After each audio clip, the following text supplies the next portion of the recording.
This is the story of Francis Rattenbury.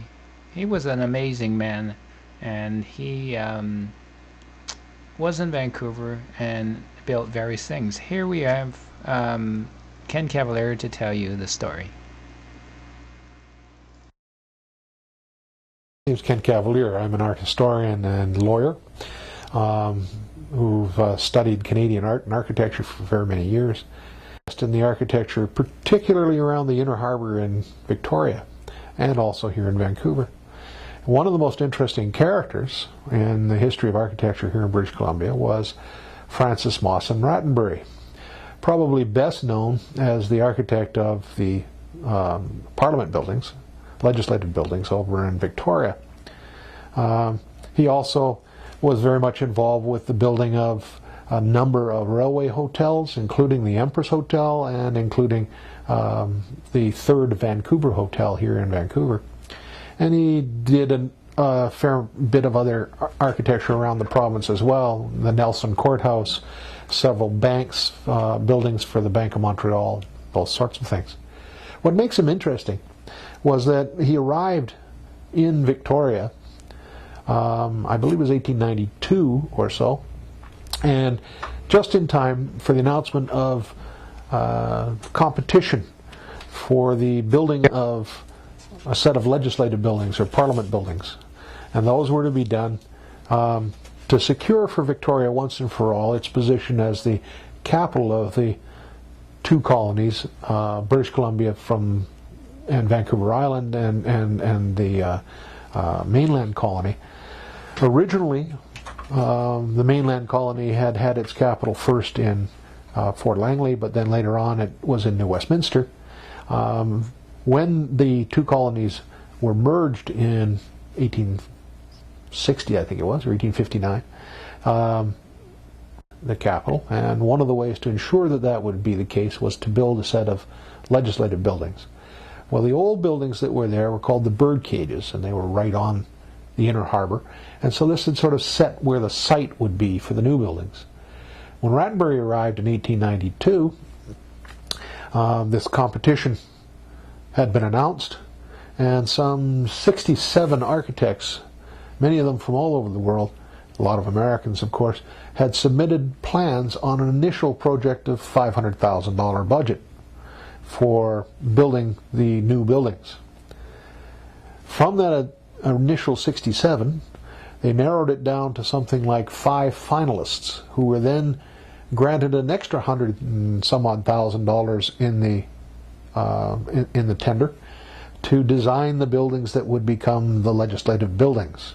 They were to submit the new plans under pseudonyms, and the pseudonyms were, of course, not supposed to reveal who they were so as to avoid any taint of bias.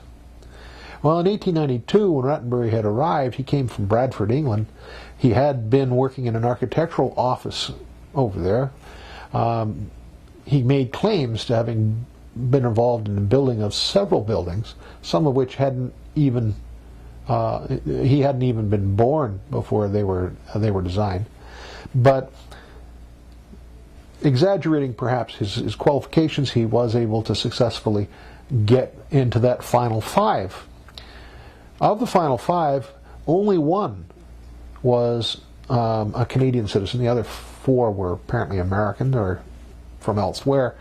And Rattenbury, in his description of the new enlarged version, pointed out that the decoration would be appropriate for the glory of our Queen, which meant that anyone reading his tender knew exactly who he was. So a young 27, 28-year-old untested architect, literally in Victoria for less than a couple or 3 months, is granted the Plum Architectural Commission, and he made the most of it. He began the construction of the building, going far into cost overruns and having many battles with his contractor over the cost of materials. He insisted on getting the very best. He also imported Italian marbles and a variety of other things for the insides of the building, battling constantly with but the contractor was killed when the Velox sank, and he went down with it, and that was the last of the opposition to Rattenbury, and so he completed the buildings in time for the Diamond Jubilee, I think it was, for Queen Victoria. And then he was granted, it was successful enough that he was granted the expansion of the library part of the building a little bit later. He was quite an operator in Victoria. This made his reputation. He would eventually go out and live in Oak Bay and became the Reeve of Oak Bay. He built his own home for himself, his own designed home. That designed home became later the site for the present Glen Lyon School for Boys. It's a private school in Victoria. Rattenbury also decided that he would become involved as an entrepreneur in many of the new businesses here. He wanted to run a steamship company on the Kootenay Lakes, I believe, and he was taking stuff up into the Yukon for the gold rush over the Klondike. And he designed a number of other major buildings, including the Empress Hotel over in Victoria. And he was also involved in later helping to design the Crystal Gardens pool. So as one looks around the inner harbor area of Victoria, Rattenbury's stamp was there.